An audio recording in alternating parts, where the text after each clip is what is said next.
Bem-vindo ao Quadrinho ao Quadrado, neste programa Cangaceira, de Pedro Mauro e Jairo Moreno.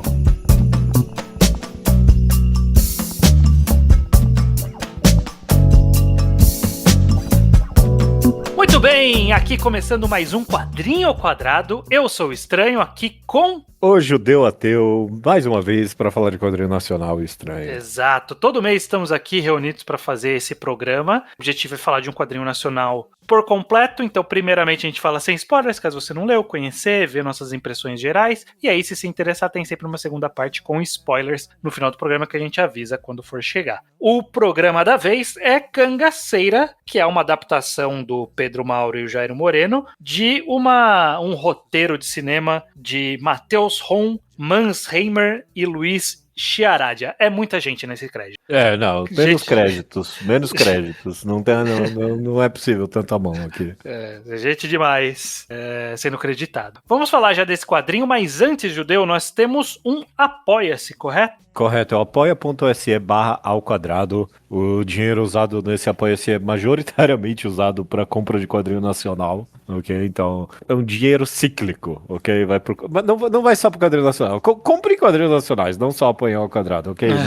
Não é esse o ponto dessa do meu prefácio aqui. O ponto é que se você apoia com R$10 ou mais, você tem o seu nome lido aqui de forma rotativa, como as seguintes pessoas: Tiago Marcelo Risso, Vinícius Silva de Castro, Andréia Suda, Vitor Honorato da Silva e Lucas Cabral. Muito obrigado. Muito obrigado. E é isso, vamos lá. Vamos falar do quadrinho aqui em questão.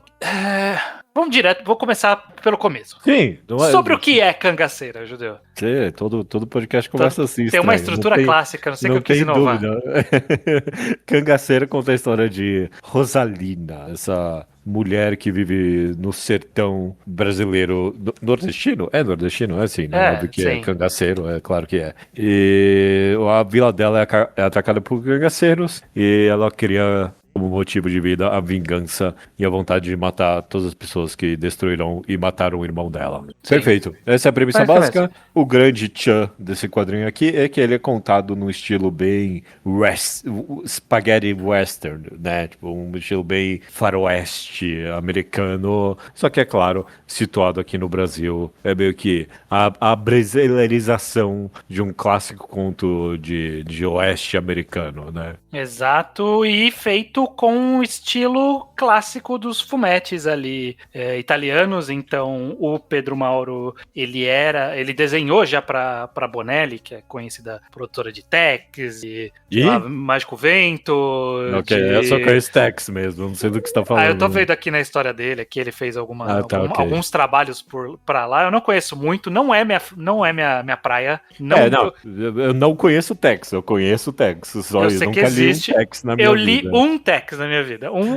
Em algum momento eu tive um Tex na vida e eu li um Tex. E é tudo que eu sei que tem bastante coisa feito lá com o estilo de Tex também, de western, ou só com o estilo fumete, mas é um terreno que eu nunca pisei, você também nunca pisou, então essa talvez fosse um dos pontos interessantes também, né, a gente ser exposto a esse estilo artístico que não é tão na nossa praia, né. Perfeito, o nosso forte aqui, inclusive, é o mangá, não poderia estar mais longe, eu acho, eu não sei que outro estilo de quadrinho poderia estar mais longe do que o fumete aqui. Bom, tem, sei lá, uma história de produção, de ampla produção, talvez é um mais distante, né? Um universo bem, bem diferente. Embora a gente esteja gradualmente chegando na idade de que a gente deveria começar a ler Tex. Velho.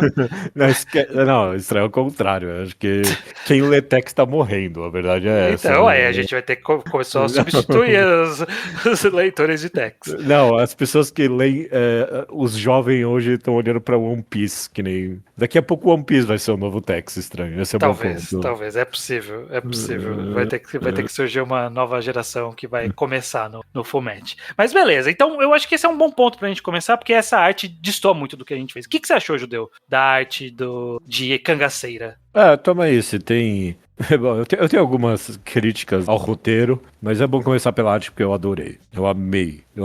Toma aí, eu não sei se todo Fullmetal, eu não sei se todo Tex é tão visualmente instigante quanto Cangaceira, mas Cangaceira é maravilhoso, sim. É tão... Ai, eu odeio usar esse termo, mas é tão cinematográfico. Não é à toa que, sei lá, esse quadrinho, ele originalmente foi um roteiro para um filme, né? Se eu não me engano, é isso, né? Sim, é o que diz nos extras. Eles escreveram como um roteiro e fizeram uma adaptação para quadrinho antes. Pode ser que um dia venha um filme de Cangaceira no futuro. Se vier, vai ser bem-vindo e eu só consigo imaginar que puxaria bastante desse quadrinho, porque ele é feito. Ele não é feito para ser adaptado, é um quadrinho por si próprio e ele conta a narrativa dele de forma excepcional. É uma leitura muito fácil, muito eletrizante. Eu li tudo de uma tacada só e esse é o mais que eu tenho para elogiar. É muito bem feito. Ele segue bastante o estilo, e o estilo eu acho que ele tá bem estabelecido e também é bacana. A minha crítica é que, é um pouco como ele é meio realista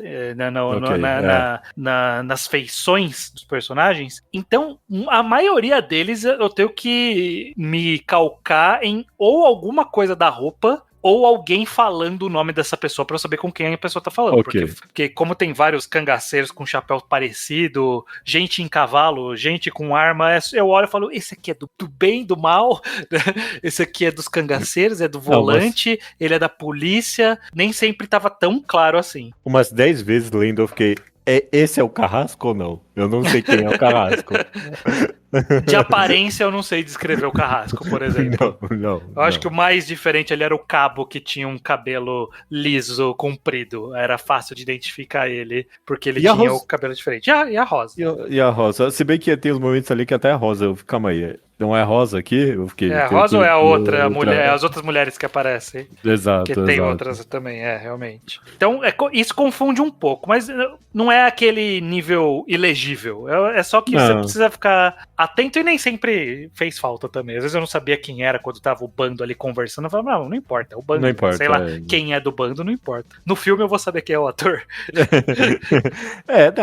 Se tá usando um chapéu de cangaceiro, você sabe que tá de um lado, e se tá usando um chapéu de cowboy, você sabe que tá do outro. Então, isso é o bastante. Sei. E aí a história, ela é ambientada aí no nosso western brasileiro, né, que foi o período do cangaço ali, que está gradualmente sendo revisitado por histórias de ficção, às vezes em ondas, né, que vem referências ao cangaço, às vezes vem, às vezes some. Eu sinto que talvez estamos numa ressurgência agora. Eu sempre que, de alguma forma, a gente vive algum ciclo eterno da percepção do cangaço brasileiro, de que, eu tenho a impressão que em algum momento da minha infância alguém me falou, pessoa idealiza eles, mas era um bando de bandido. E aí vem alguma leva depois, não era bandido, eles lutavam pelo povo também. E aí depois, mas eles eram bandidos também, não sei o quê.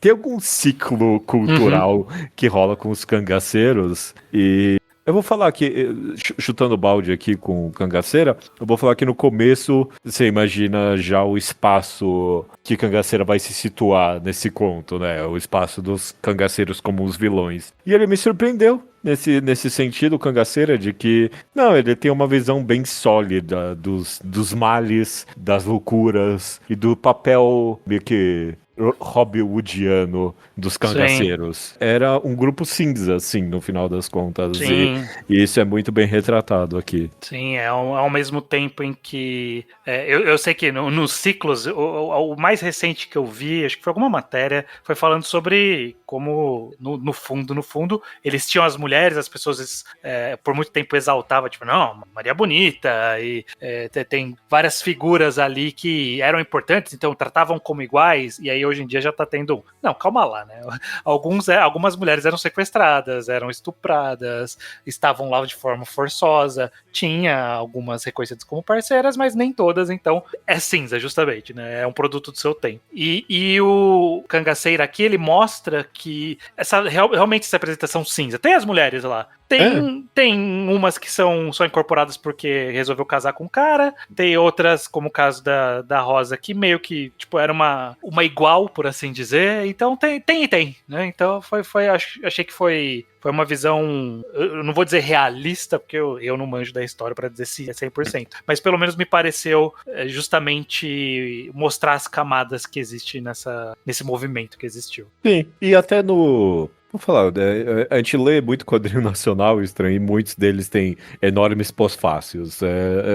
Em algum podcast, no finalzinho do podcast recente sobre autobiografia, a gente comentou sobre isso, sobre o quão quadrinho nacional adora mostrar a pesquisa que fez. Sei. E a Cangaceira não é exceção, adora. Dentre os relatos, o primeiro que ele menciona ali é justamente sobre as cangaceiras, porque ele não mostra muito bem os cangaceiros como estupradores, pelo menos, ou nem como, sei lá, mercadores de mulheres ou qualquer coisa assim, mas ele, no pós-fácil, ele faz questão de mencionar justamente desse mito aí que você fala, de que, as mulheres, na maior parte, eram relegadas ao papel histórico que elas tiveram. Não era sempre assim, não. Inclusive, ele fala de exceções, justamente como a Maria Bonita, porque eram exceções, sim. Então, né, no quesito setting, eu achei interessante também, eu gostei do cenário que se construiu ali pra história, de colocar essas relações que, bem, na verdade, que tá todo mundo... Ninguém era bom, né? Ninguém bom. Naquele momento ali, né? As volantes perseguindo também tinham uma proposta, e era uma época que estavam tentando incorporar os cangaceiros na luta contra os comunistas, uma coisa muito Brasil ali. Vou falar isso, eu não sei se eu não lembrava muito bem minha aula de história, mas eu não sabia desse detalhe da história do Brasil, que anistiaram os cangaceiros para lutar contra os comunistas. Eu não sei se você sabia disso ou não. Eu lembro vagamente disso, sim. Não foi novidade, mas... Eu não aprendi isso na aula de história, não. Porque eu lembro que foi algo dito da época da coluna Prestes ali, que tava vindo de baixo, eles queriam tentar conter com o Cangaceiro. Enfim, né? E aí o governo estava oferecendo esse possível perdão, mas também era escuso, não eram tão bondosos. A galera do cangaço ali chegava nos lugares matando mesmo, e às vezes defendia o povo, mas também cometia suas crueldades. Então, bem cinza. E eu acho que foi bom para colocar a Rosa nesse cenário, a Rosalina, como essa figura de vingança que meio que se infiltra ali, né, entre quem ela quer se vingar. Então, a gente precisa ter esses dois lados, do lado ruim deles e o lado bom deles, para colocar um conflito que vai surgir em cima da personagem da Rosa, né? Eu acho que é algo que funcionou para a história. Você gostou da personagem principal aqui, Judeu? Eu gostei, sim. De alguma forma, ela é um bom self-insert. Ela é um bom avatar pro leitor, justamente porque ela tem a mesma experiência que a gente tá tendo como leitor de os cangaceiros arrombados, e aí ela entra no grupo infiltrada e vai conhecendo mais deles junto com a gente, né? Então eu acho que nesse sentido funciona muito bem, e obviamente ela tem uma vingança muito bem justificada, né? Ela tava ali. Não tem ninguém bom entre as pessoas com poder dessa história, né? Porque os cidadãos ali de toda a cidade, toda a vila ali que passa, coitado, a galera só queria viver a vida. Só o povo coitado ali, realmente. Exato, E aí ela nesse sentido, ela não faz parte das maquinações políticas que rolam nesse western, né? Então ela é uma boa protagonista para acompanhar. Sim. Eu não sei como eu sou comprado pelo arco inteiro dela. Chega no final ali, eu não sei o quão... eu quero falar nessa parte com spoilers que parece ter um conflito que não foi necessariamente tão bem construído ao longo da história ali no final, né? Ela tem uma dúvida que, lendo, eu falo, mas por que ela tem essa dúvida? Não tá muito claro. Mas a gente pode falar disso. Mas no final ele é uma história de vingança, né? É bem direto, e eu tô pensando o que dá pra falar sem contar muito adiante sobre essa jornada da vingança. Eu vou perguntar vagamente pra vocês. Então vai. Você acha Cangaceira óbvio? Eu não acho 100% surpreendente. Teve o finalzinho ali, a gente vai falar dele. O finalzinho, quando eu li, eu falei, uau. Mas aí pouco depois eu pensei e eu consigo apontar o que me fez lembrar. Eu vou falar, tipo, é algo muito famoso que me fez lembrar. Não, ok. Foi feito literalmente isso que foi feito em outra história. Que se eu for falar vai entregar muito. Daqui a pouco eu conto na parte do spoiler. Então eu acho que durante a leitura, eu fui até que um pouco surpreendido ali. Tem por exemplo, um momento ali no meio que ela começa a ter um contato maior com um personagem ali do grupo do cangaceiro, que eu não imaginava a conclusão dela para aquela proximidade. Sim, eu achava sim. que ia seguir outro caminho. Então eu acho que tem algumas surpresas que funcionam. E aí, por funcionar, não é tão óbvio. Mas talvez, vendo como um todo depois, né, depois que eu termino de ler e olho de cima, talvez tenha algumas batidas de história bem padrões, assim mesmo. Mas eu acho que ele surpreende o suficiente, sim. Você achou bastante óbvio? Eu tô repensando aqui. Eu acho que tem algumas pintadas de sal aqui e ali. O finalzinho que você nem comentou e a relação dela com um outro personagem que acaba bem diferente e que dá mais personalidade pra personagem do que ela aparenta ter, né? Porque por muito tempo da história a gente meio que acompanha ela como essa personagem justificada, né? Em algum momento ali ela começa a cometer alguns atos que estão além do ciclo da vingança dela, né?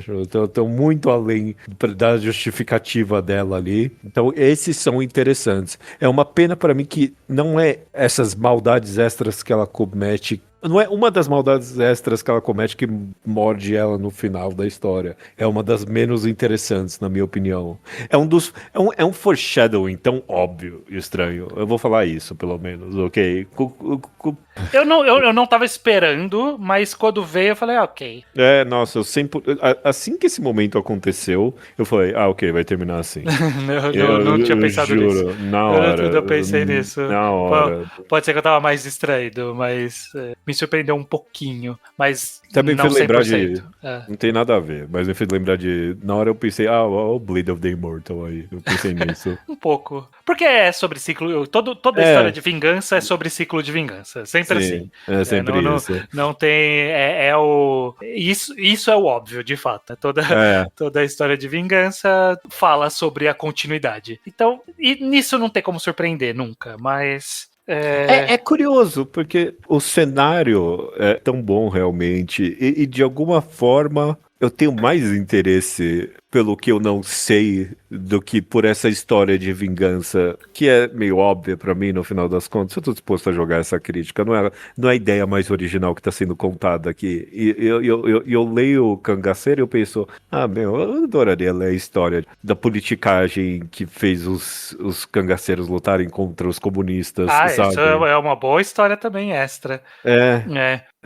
E aí a história da Rosalina é legal, é ok, mas não é algo tão inovador. E a história inovadora é essa entre as entrelinhas que não foi contada. E aí o que foi contado, explodir as pedras pra enterrar quem tá perseguindo. Qual é, velho? Eu não preciso ler isso pela milionésima vez. Uma cena de ação dessa, pelo amor de Deus. Eu acho que, dado que é uma história de vingança e uma roupagem bem western, clássica, de como funciona os duelos ali de tiros à distância, de coisa, eu acho que é muito difícil não ser tão óbvio. Eu acho que não. Eu não sei. Eu acho que são gêneros muito estabelecidos pra... Meio que tudo já fizeram em algum nível.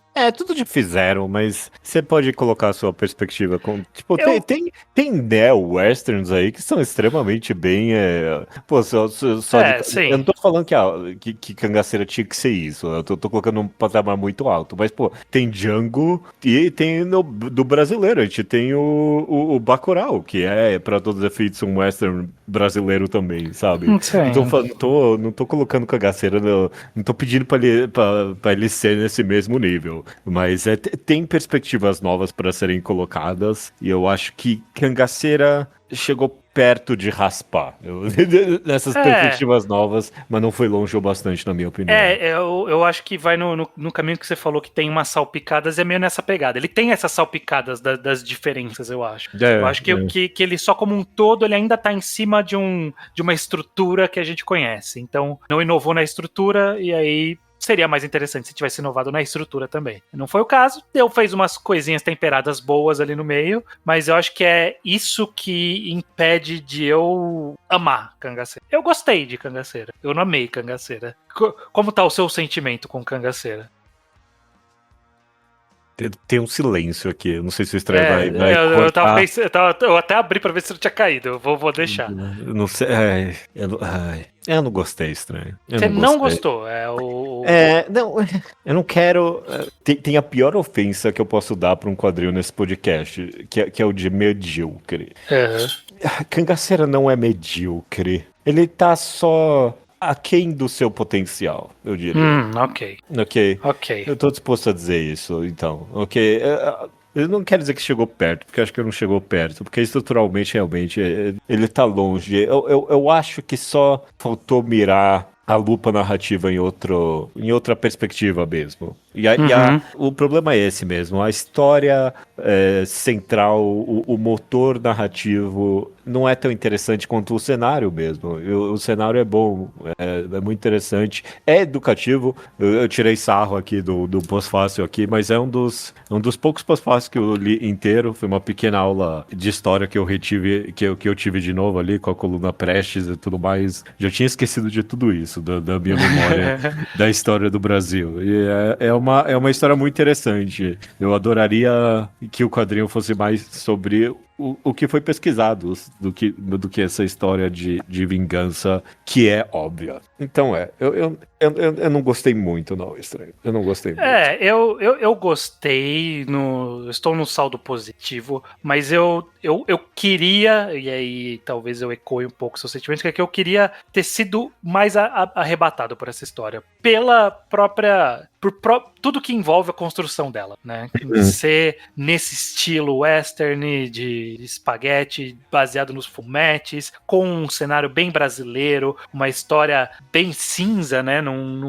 Com personagens muito complexos ali nas suas interações. Sim. E uma história de vingança que costuma ser uma história que todo mundo tem interesse por padrão, né? Todo mundo quer, porque a busca por justiça é um dos anseios mais inatos humanos da nossa vida em sociedade. Então ele tem vários ingredientes ali que, ao juntá-los, eu queria ter sido arrebatado. E eu só achei, não, ok, foi competente, sabe? Fez competente, a história começou ao fim. É competente. Eu li de ponta a ponta, eu gostei do desenho de forma geral, crítica dos personagens esquecidos às vezes. Eu gostei do arco da Rosa, ok, tenho também alguns... eu acho que o problema é esse, tudo tem algum pontinho que eu falo, mas isso aqui podia ter sido melhor. Acho que se arrumasse todos esses um pouquinhos, virava uma grande reestruturação da história que talvez fizesse eu gostar mais. Mas eu gosto ok, que é um semi-positivo. Eu gostar ok, gostar ok, é uma crítica válida. Eu tô contigo nessa.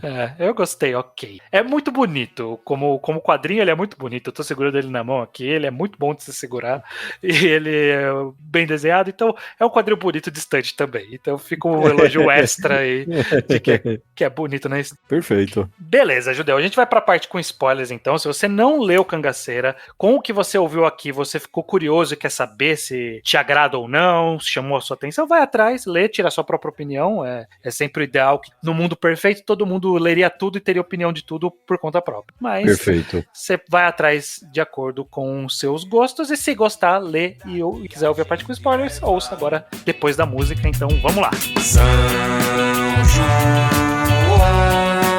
Joões, São Pedros que trabalham. São Joões. Beleza, Judeu, era Cidade de Deus, era literalmente Cidade de Deus. Cidade de Deus. É completamente Deus, o arco do cara do Seu Jorge ali, como que era o nome do personagem dele? Eu também pensei dele? em Cidade de Deus, eu não lembro mais. Na hora que aconteceu a cena, eu falei, tá, é a cena do Seu Jorge de novo, só que com o personagem principal sendo o Seu Jorge. Como que chamava? Era Galo, não sei o que, não era? Eu já não lembro mais, mas pra mim, assim que apareceu uma criança chorando, não mate meu pai, tal, que essa criança vai aparecer depois pra matar a mulher. Eu não fiz essa associação automática, não. Pra mim foi muito óbvio, eu lembrei. Mané Galinha, eu achei que era Galo. Mané Galinha. Mané Galinha. Eu não tinha pensado automaticamente nisso, mas na hora eu tinha absorvido o suficiente pra eu não ter dúvida na hora que eu vi a cena. Na hora que eu vi a cena, eu falei, é o menino que tava chorando com a mãe, olhando com cara de ódio. E sim, ok, entendi. Entendi. Quando eu tava falando sobre algo que vem morder pra ela no final que eu não acho tão interessante, é justamente isso, porque pra mim era um negócio mais óbvio. Em alguma forma da narrativa, tipo, você ainda entende ela, tipo, ela ainda é justificada, e o próprio quadril dá um monte, tipo, não, esse cara é babaca, a cidade inteira quer que ele morra, sabe? E a narrativa dá muitas justificativas pra esse ato em específico dela. A salpicada de sal, na verdade, pra mim, tá no assassinato dela do outro cara, como é que era o nome dele? O Cabo. Do Cabo. Então, Pô, essa eu mano, gostei. Esse eu gostei bastante. Eu não achava que ela ia. Eu achava que ela ia virar aliada. Não, traiu o cara, matou ele, foda-se. esse sim, tipo, não tinha nenhum motivo pra ela matar o Cabo. É só, tipo, não tô afim de lidar com você mais. E aí matou ele. Tipo, essa sim é uma morte completamente desnecessária. Sim, mas estava dentro do âmbito da vingança dela. E aí é bom que sempre essa é a lição mais clássica, e por isso que não foge de nenhum roteiro de vingança. Mas a conclusão mais clássica de um ciclo de vingança é que sempre vai ter um dano colateral. E o dano colateral é quem vai abrir a brecha pra você sofrer a vingança. E aquele cara que ela matou foi o único dano colateral, o único fora da linha de vingança dela. O resto ela saiu matando só cangaceiro ali mesmo. Matou o cara lá no começo, que ela enfrentou, que era do mesmo bando, matou o Cabo, eventualmente matou o Carrasco, matou o Meia-Noite ali, achei sacanagem lá, que era o batedor, porque ela errou o tiro, foi isso que eu entendi. Nem sempre a ação do quadrinho estava muito claro o que estava acontecendo. Não mas mesmo. eu entendi que ela atirou, errou o Carrasco, acertou outro cara, mas depois acertou o Carrasco. Matou essa galera daquele grupo. E aí o único que ela matou fora era esse prefeito, o delegado, e aí é a única pessoa que vai inspirar uma vingança pra ela ser morta. Até porque o próprio bando cangaceiro tinha perdoado, entre aspas, ela, né? Porque ela traiu eles viram ela traindo eles, ela chegou e falou, não, calma lá, eu gosto de vocês, então deixa só ir embora e tá tudo bem. E aí eles deixaram ela ir embora, eles perdoaram, e aí essa criança não. Então, não é ruim, mas é batido. Mas é batido. A gente conhece. Faz todo sentido narrativo. Todo sentido. Mas é batido. Eu fiquei pensando, me lembra muito de Blade of the Immortal também, porque é justamente esse grupo, né? E, tipo, todo mundo que tá afiliado ao grupo, mesmo que não foi eles que cometeram esse ato horrível, tem que ser punido, sabe? E em algum, sei lá, não quero ficar comparando com outros quadrinhos, mas em Blade of the Immortal eles fazem um enorme... eles também fazem essa urbanização de pessoas do grupo, e tem todo um debate se precisa matar essa outra galera ou não. E meio a morte merecida vem além da vingança. Tipo, na época da vingança que eles merecem morrer, acaba sendo outra coisa. E eu não sei, eu queria algo, uma textura a mais. Tipo, a morte do Cabo é tão gratuita, sabe? Eu queria que o quadrinho chamasse mais atenção ao envenenamento pessoal da Rosalina. Esse é um detalhe de história de vingança que não tá sendo colocado aqui. Toma aí. Esse é um bom ponto a se fazer. De o quão cometer esses atos. Ela sabe se esse Cabo estava envolvido nessa história ou não. Tipo, ela não sabe, velho. Ela sabe, ela viu ele lá no passado. Era o cara que deixou ela ir embora. O cara que deixou ela ir embora, é verdade. Inclusive, ela deveria até ter algum perdoar em algum aspecto. E não perdoou. Foi lá e fez exatamente o que ela pretendia desde o começo.